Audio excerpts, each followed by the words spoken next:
ഈശോ മിശിഹായ്ക്ക് സ്തുതിയായിരിക്കട്ടെ. ഇന്ന് ഫെബ്രുവരി 3, വിശുദ്ധ ബ്ലെയ്സ്. 40 വിശുദ്ധ സേവകരുടെ പട്ടികയിൽ ഉൾപ്പെടുന്ന വിശുദ്ധനാണ് ബ്ലെയ്സ്. പാശ്ചാത്യ പൗരസ്ത്യ സഭകളിൽ ഒരുപോലെ പ്രസിദ്ധനാണ് വിശുദ്ധ ബ്ലെയ്സ്. വൈദ്യനിൽ നിന്നും വൈദികനിലേക്കും മിത്രാൻ പദവിയിലേക്കും എത്തിയ വിശുദ്ധനായിരുന്നു ബ്ലെയ്സ്. അർമീനിയയിലെ സെബസ്റ്റ എന്ന സ്ഥലത്തായിരുന്നു അദ്ദേഹത്തിന്റെ ജനനം. ജനങ്ങൾക്ക് ഏറെ പ്രിയങ്കരനായിരുന്നു അദ്ദേഹം. വൈദ്യൻ എന്ന നിലയിൽ നിരവധി പേരുടെ രോഗങ്ങൾ ബ്ലെയ്സ് സുഖപ്പെടുത്തി. അദ്ദേഹത്തിന്റെ സ്പർശന മാത്രയിൽ തന്നെ മാറാ രോഗങ്ങൾ പോലും സുഖപ്പെടുമായിരുന്നു. മൗണ്ട് ആർഗസിലെ ഒരു ഗുഹയിലായിരുന്നു അദ്ദേഹത്തിന്റെ താമസം. അവിടെ അദ്ദേഹത്തിൽ നിന്ന് സൗഖ്യം തേടി വന്യമൃഗങ്ങൾ വരെ എത്തുമായിരുന്നു എന്നതാണ് ഐതിഹ്യം. ഗുഹയ്ക്കുള്ളിൽ പ്രാർത്ഥനയിൽ മുഴുകിയിരിക്കുന്ന ബ്ലെയ്സിന് യാതൊരു തടസ്സങ്ങളും വരാതിരിക്കുവാൻ മൃഗങ്ങൾ ഗുഹാ കവാടത്തിൽ കാവൽ കിടക്കുമായിരുന്നുവെന്ന് വിശ്വസിക്കപ്പെടുന്നു.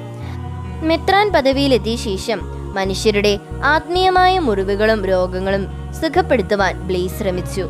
ഗവർണറായ അഗ്രിക്കോളസ് റോമൻ ചക്രവർത്തിയായ ലിസിനിയസിന്റെ നിർദ്ദേശപ്രകാരം ക്രൈസ്തവ വിശ്വാസികളെ അടിച്ചമർത്തുന്നതിനു വേണ്ടി സെബസ്റ്റയിലെത്തി. യേശുവിൽ വിശ്വസിക്കുന്നവരെ പിടികൂടി വന്യമൃഗങ്ങളുടെ മുന്നിലേക്ക് എറിഞ്ഞുകൊടുത്ത് കൊലപ്പെടുത്തുകയായിരുന്നു നീചനായ ആ ഗവർണറുടെ രീതി. ഇതിനായി മൃഗങ്ങളെ പിടികൂടുന്നതിന് ഗവർണറുടെ പടയാളികൾ കാട്ടിലെത്തി.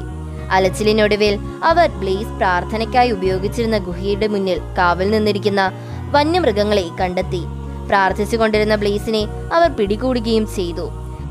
ബ്ലെയ്സിനെ പടയാളികൾ വിചാരണയ്ക്കായി കൊണ്ടുപോകുന്ന വേളയിൽ വഴിയരികിൽ ഒരു സ്ത്രീ കരഞ്ഞുകൊണ്ട് നിൽക്കുന്നത് കണ്ടു.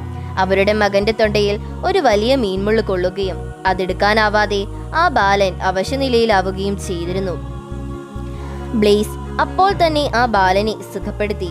ഈ സംഭവം തൊണ്ടയിലുണ്ടാകുന്ന രോഗങ്ങളുടെ മധ്യസ്ഥനായി ബ്ലെയ്സിനെ കാണുവാനിടയാക്കി.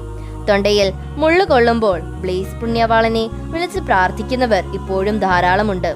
ഗവർണർ വിഗ്രഹങ്ങളെ ആരാധിക്കുവാൻ ബ്ലെയ്സിനോട് കൽപ്പിച്ചു. എന്നാൽ അദ്ദേഹം അത് തള്ളിക്കളഞ്ഞു. ക്രൂരമായ മർദ്ദനങ്ങൾക്ക് ശേഷം ബ്ലെയ്സിനെ പുഴയിലേക്ക് വലിച്ചെറിഞ്ഞു. എന്നാൽ അദ്ദേഹം വെള്ളത്തിന് മുകളിൽ പൊങ്ങിക്കിടന്നതായി വിശ്വസിക്കപ്പെടുന്നു.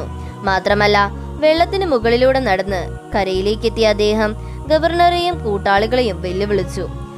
നിങ്ങളുടെ വിശ്വാസം ശക്തമാണെങ്കിൽ നിങ്ങളും ഇതുപോലെ ചെയ്തു കാണിക്കുക. ഇളിഭ്യനായ ഗവർണർ ഇരുമ്പ് കൊളുത്തുകൊണ്ട് അദ്ദേഹത്തിന്റെ മാംസം വലിച്ചു കീറിപ്പറിച്ചു. ചുട്ടുപഴുത്ത ഇരുമ്പ് കൊണ്ട് ബ്ലെയ്സിന്റെ ദേഹം മുഴുവൻ പൊള്ളിച്ചു. അവസാനം വിശുദ്ധനെ അവർ തലവെട്ടി കൊലപ്പെടുത്തി. ഇന്നേ ദിവസം തൊണ്ടയിലെ മാറാരോഗങ്ങളുമായി ബുദ്ധിമുട്ടുന്നവരെ ബ്ലെയ്സ് പുണ്യവാളന്റെ മധ്യസ്ഥത വഴി ദൈവത്തിന് സമർപ്പിച്ച് പ്രാർത്ഥിക്കാം. ദൈവം നമ്മെ എല്ലാവരെയും സമൃദ്ധമായി അനുഗ്രഹിക്കട്ടെ.